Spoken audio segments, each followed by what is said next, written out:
Maybe it's a good time to understand the mind.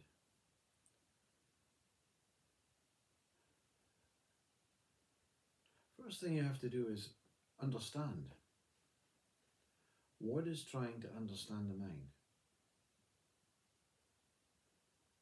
Is it you that's trying to understand the mind? If it's you, what um, what tools are you using? Are you using words, language, a memory system, information, research? Are you using expressive techniques? Are you using images? What are you using to try and understand the mind? And who uses these techniques? Who created these techniques, these tools? The mind. So the first thing you have to understand is when you're trying to understand the mind, it's mind trying to understand itself. But there's an observer.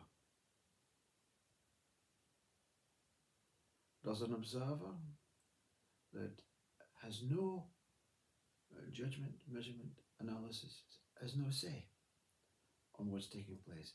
It observes. Now you say, what's the point of observing if there's no understanding, no relationship, no connection, no measuring, no analysis? Well, that's the mind. You see, the observer has no qualities. But its initial quality is an incredible quality. An incredible quality because it is beyond the mind. The observer is that what allows or gives permission for the mind to talk on its behalf. How is that a wonderful position? Because you imagine this. You imagine a king in a country. And that king has 2 million serving public people he serves, or they serve him. Whatever, let's not get into that. The king represents or is in command or controls these 2 million people. Okay? And these 2 million people are completely at the beck and call of the king. And that's how we invent kings. King is priority, king is primary. You have to bow, you have to salute, you have to serve, you have to give money to, you have to do all these things. That's okay.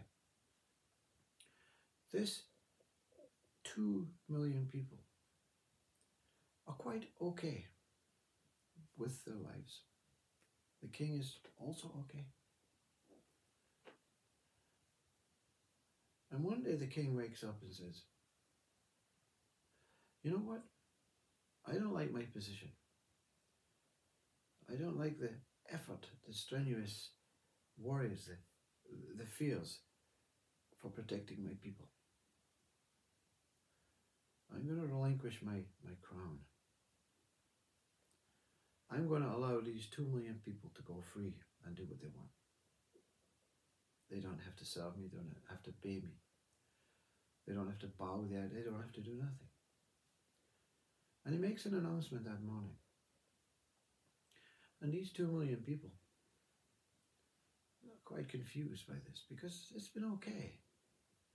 But then they realize this is a great thing to give freedom. They don't know what freedom is. But their mind is, it's cautious, but it's also looking forward to what they could do, what this freedom could mean. Now the reason for this is the observer is now the king. But the king's not observing what the people are doing and what they're continuing to, whether they're knocking down their houses, whether they're fighting with each other. Because if the king saw that, the king would start to say, oh no, this is a bad move. I have to regain my faith. I have to regain my position. They're not able to do it without me. What the king observes is not the actions of the people. It's within an incredible feeling of giving permission for people to be free. Closes his eyes and observes. Observes that feeling of, wow, I was in the position to control, manipulate, provide all good, bad, and bad things to these people. But I have relinquished this task. I don't know what they're doing, but I know I don't have to make any effort to allow them to be free. Because the king has quietened his mind. Because the people existed up here. The people existed in whatever way they were, the relationship they had with the king. The king thought of many things about what to do, how to do it, and what he did and what he didn't do. And now he's thinking, these people don't exist up here. So therefore, that mind is quiet. And the observer starts observing the feeling of true power. True power of giving permission for them to be free. And it's an incredibly, even in your imagination, can you imagine watching people walk to their freedom into the horizon, knowing that you did the very best you could, knowing and trusting and having faith and acceptance that they will manage without you, without I. So to understand the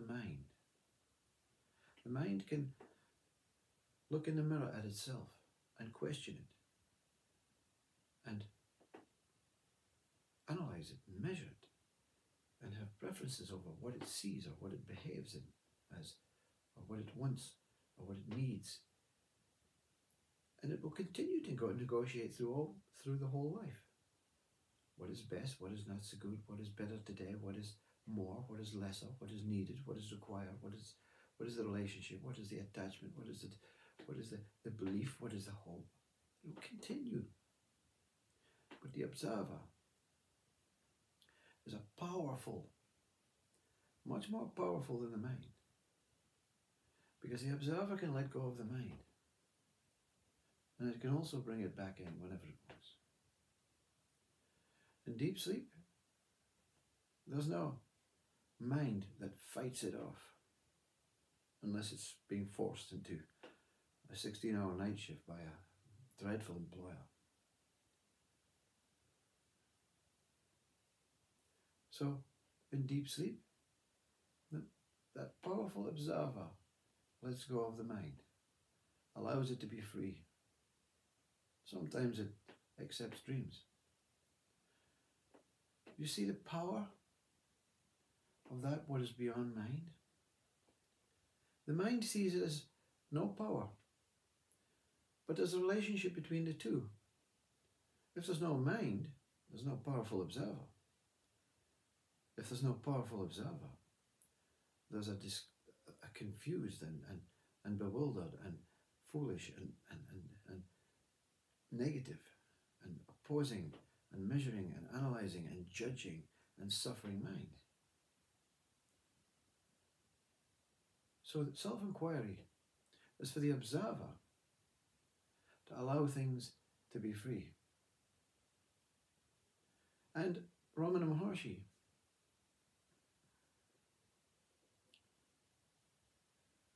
he says it every day. Any thought that comes involving a person, a mind, a body, a form, any thought that questions and answers, any thought that identifies with any moment of Ramana Maharshi's life. Not this. But it's not a controlling not this, it's a pass. You're allowed to be free. This thought, you came, and you can go. The observer observes the coming. It observes that what wants to stay, that what doesn't want to stay, but it pays no relationship. It just witnesses and observes the passing of the thought. The nati is, thank you. Thank you for this, but no thank you. The powerful observer, it cannot walk without initially revealing this mind of opposing values, this mind of measuring, this mind of judging.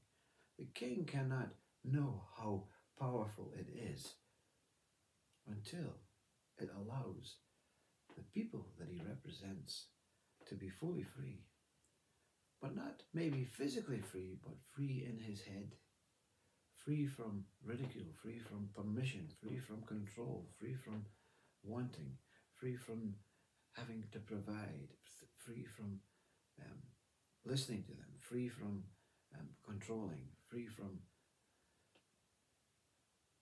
relationships, free from attachments, free from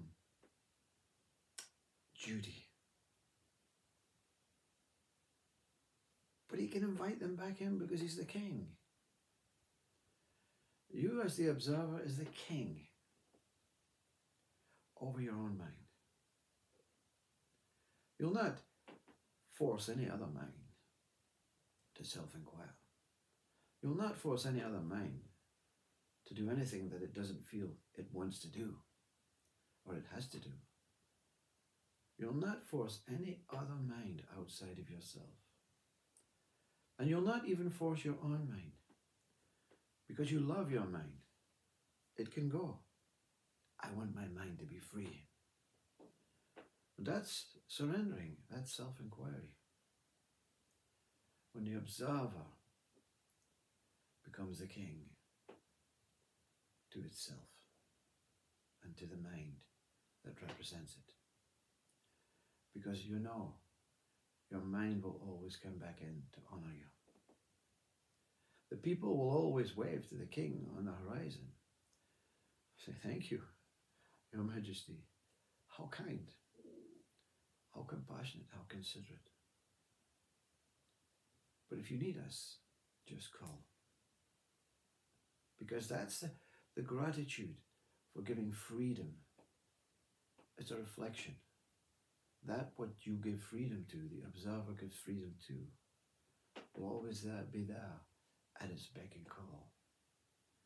That what wants to keep it and behave like it and become it will suffer. Find Buddha. Buddha is the observer, but values its mind when it's required, but lets it go when it's not required. In the body death, the best thing to do is before the last breath is say, mind, you can go. Thank you. You've served me well. And the mind will go. I served you the way you treated me, says the mind. And the observer lives on as I.